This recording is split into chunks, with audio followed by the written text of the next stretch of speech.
सदापुर नामक एक सुंदर गांव में गौरव और कल्पना नामक पति पत्नी एक छोटे घर में रहते थे। वो दोनों उनके खुद के खेत में आलू की सब्जी को उगाते रहते थे। फिर उन आलू की सब्जी को गौरव की पत्नी कल्पना चिप्स में बनाती थी। फिर गौरव उन चिप्स को गांव में जाकर बेचता था। उसे बेचकर आए हुए पैसों से उनका जीवन कटता था। एक दिन वो अपने पत्नी के बनाए हुए आलू के चिप्स को लेकर दूसरे गांव में उसे बेचने जाता है। आलू के चिप्स, घर पे ही बनाए हुए ताजा ताजा आलू के चिप्स। आइए बाबू आइए, एक चिप्स पैकेट का सिर्फ 5 रुपए, जल्दी आइए बाबू। उसके ऐसे जोर जोर से चिल्लाने के कारण आसपास वहाँ से गुजर रहे सारे लोग उसके पास जाकर वही चिप्स खरीदते थे। ऐसे उसके पास बहुत सारे लोग आते थे। वैसे वो उसी दिन चिप्स को बेचते हुए वहाँ से चल रहा था। बीच रास्ते में उसे उसका पहचान का एक आदमी एक दुकान में दिखाई देता है। उसे देख वो ऐसे सोचता है, हाँ, एक समय में मेरे ही साथ ये आदमी सुरेश चिप्स बेचता रहता था। आजू बाजू के गांव में जाकर वो मेरे ही साथ मेरा ही काम करता था, लेकिन अब देखो ये इस बड़े दुकान का मालिक बन गया है।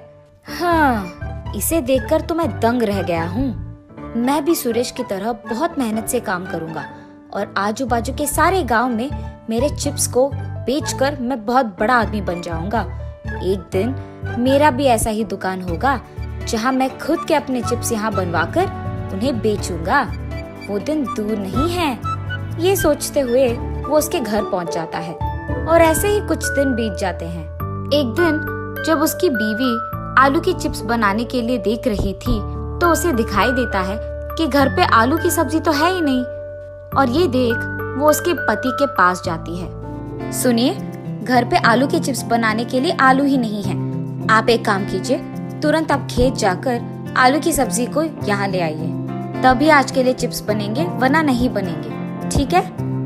ठीक है कल्पना, मैं अभी खेत जाकर आलू की सब्जी को लेकर घर आता हूँ। ऐसे कहकर गौरव खेत जाता है और आलू की सब्जी को एक के बाद एक अपने हाथ में लेते रहता है। अब घर लेके जाने के लिए तो इतने काफी है, लेकिन मुझे एक बार ये देखना होगा कि कहीं इन सब्जी के नीचे जमीन की मिट्टी में कुछ रह तो नहीं गए। ऐसे सोचकर गौरव मिट्टी में और खुदाई करता है। इसके दौरान उसे जमीन की मिट्टी में छुपे हुए कुछ आलू के सब्जी तो मिल ही जाते हैं, लेकिन उनके साथ ही उसे चमकते हुए कुछ नजर आता है। वो देख वो रुक जाता है। अरे ये क्या चमक रहा है? ये क्या हो सकता है? चलो इसे निकाल कर देखने पे ही पता चलेगा। ये फैसला करके वो जब खुदाई करने लगता है, मिट्टी निकालते निकालते उसे मटके की तरह कुछ दिखाई देता है। मिट्टी में 2 मटकों को देख वो चौंक जाता है। अरे ये क्या?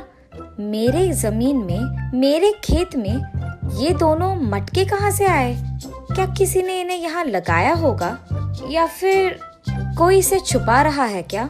वैसे ये कपड़े से ढके क्यों हैं? क्या इन दोनों मटकों में कुछ हो सकता है? होगा ही, वरना कोई और इसे कपड़े से क्यों बांधेगा? मुझे इस कपड़े को निकालकर देखना होगा कि आखिर इन मटकों में है क्या। जब वो दोनों मटकों पे कपड़ा निकाल के देखता है, उसे दिखाई देता है कि इन दोनों मटकों में सोना भरा था। ये देख वो दंग रह जाता है। अरे बाप रे, ये तो सोना है! इन दोनों मटकों में सोना तो भरा है। भगवान का लाख लाख शुक्र है कि मेरे जिंदगी में ये किस्मत आई है, वरना पुराने दिन की तरह ऐसे मटके भरा सोना मिलना नामुमकिन है, और वो भी मेरे खेत में। अब से मैं इन सोने भरे मटकों से आराम से जी पाऊंगा। मुझे मेहनत करने की कोई जरूरत नहीं पड़ेगी।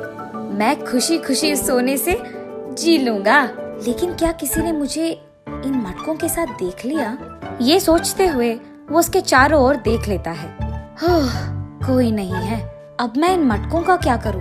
अगर इन्हें घर लेके जाऊंगा तो सभी गांव में पूछेंगे कि ये मेरे पास कैसे आए। फिर उनको जवाब देना पड़ेगा। इसीलिए इनको घर ना लेके जाना ही बेहतर है। और अगर मैं ये सब अपनी बीवी से कह दूं तो वो जरूर एक ना एक दिन किसी को बता ही देगी। अब बचा सिर्फ एक ही रास्ता। इन मटकों को मुझे यही कहीं छुपाना होगा। इन मटकों को मैं यही कहीं छुपा लूंगा खेत में, ताकि बाद में इनमें मौजूद सोने को मैं एक के बाद एक धीरे धीरे खर्च करूंगा। तब गांव में किसी को मेरे पे शक भी नहीं आएगा। तब तक इनका यही रहना अच्छा है। पर इन्हें छुपाऊं कहाँ? अरे हाँ, ये अच्छा विचार है। मैं इन मटकों को वही छुपाऊंगा जहाँ ये मुझे मिले हैं। खेत में ही लगाऊंगा और मिट्टी में खोद कर इन्हें छुपाऊंगा, तो किसी को शक भी नहीं आएगा कि मुझे ऐसा कुछ मिला भी है। ये फैसला करके वो उन मटकों को वही छुपाकर उसके घर चले जाता है, सिर्फ आलू की सब्जी के साथ। अरे, आपने बहुत देर लगा दी। मैं कब से आपके इंतजार कर रही थी। अरे वो कुछ नहीं कल्पना, तुम ये आलू की सब्जी जल्दी लो और चिप्स बना दो। मुझे गांव जाकर इन्हें बेचना भी है ना। जल्दी जल्दी काम पे लग जाओ।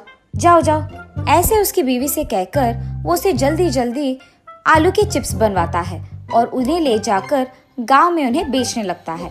ऐसे कुछ दिन बीत जाते हैं। वो हर रोज की तरह आलू के चिप्स को बेचने निकलता है। तब उसे एक दुकान के बगल में दो लोग की बातें सुनाई देती है।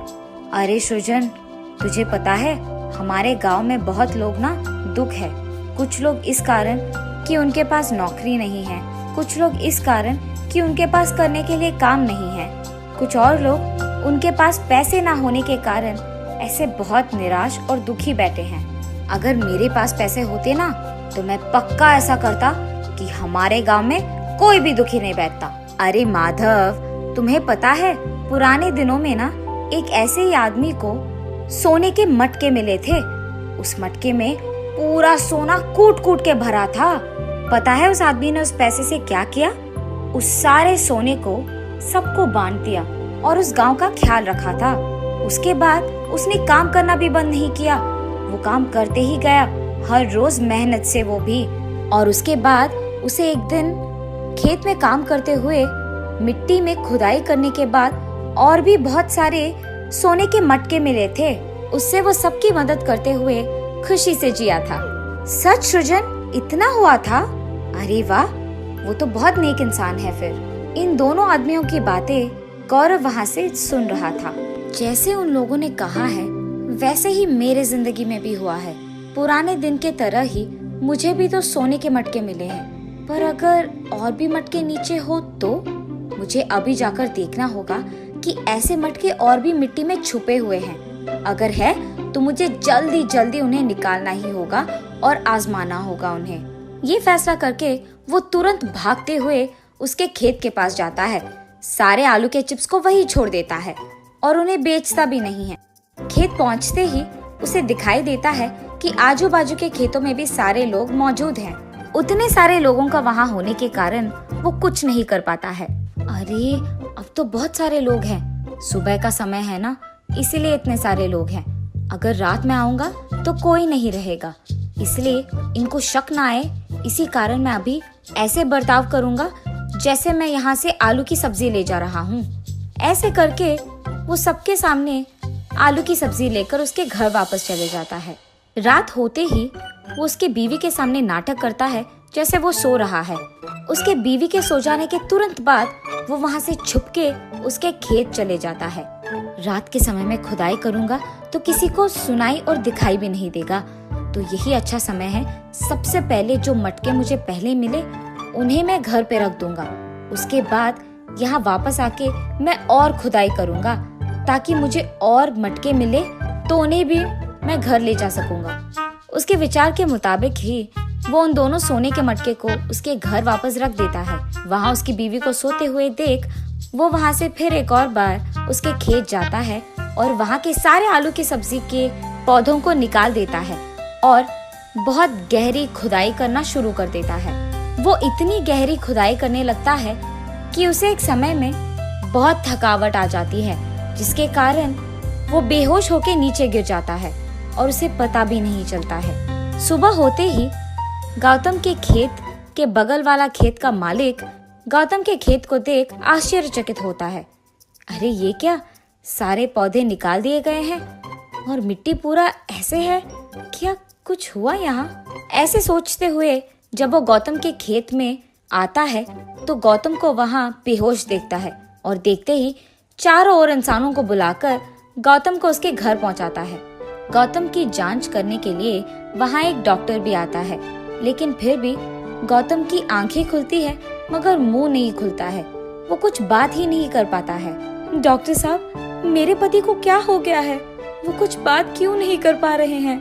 आपके पति ने कोई काम लगातार रात भर की है, जिसके कारण उन्हें बहुत थकावट आई है और इसी कारण वो बेहोश भी हो गए हैं। आप परेशान मत हो, बस ये दवाइयाँ आपके पति को वक्त पे दे दीजिएगा, वो कुछ ही दिनों में बात कर पाएंगे। ये कह के डॉक्टर वहाँ से चले जाता है। हाय भगवान, मेरे पास तो ये दवाइयाँ खरीदने के लिए तक पैसे नहीं हैं। अब मैं क्या करूँ? ऐसे वो उसके पति के बगल में बैठकर रोती रहती है। तब गौतम उसे देख ऐसे सोचता है, अरे भगवान, मेरी पत्नी ये समझकर रो रही है कि हमारे पास पैसे नहीं हैं। काश मैंने उसे पहले ही बता दिया होता कि हमारे घर में सोने के मटके हैं। अब अगर मैं बताना भी चाहूँ तो मुझ में वो ताकत नहीं है और मेरा मुंह खुल भी नहीं रहा है। मेरा लालच ही इस सब का वजह है। अगर मैं उन दोनों अनजान आदमियों की बातों में नहीं आया होता तो शायद ये सब नहीं होता। मुझे लालची नहीं होना था। मुझे शायद उन पुराने दिनों की कहानी में उस आदमी की तरह होना चाहिए था। मुझे शायद इन पैसों से अपना गांव को ठीक करवाना था। अब मेरे पास इतने पैसे होकर भी क्या फायदा?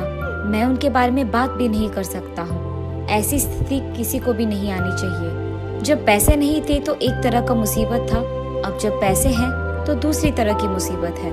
ऐसे सोचते हुए वो बहुत दुखी होता है। गौरव की पत्नी कल्पना उसके दोस्त से उधार लेकर उसके पति के लिए दवाइयाँ खरीदती है और उसके पति का देखभाल करते रहती है। ऐसे कुछ दिन बीत जाते हैं।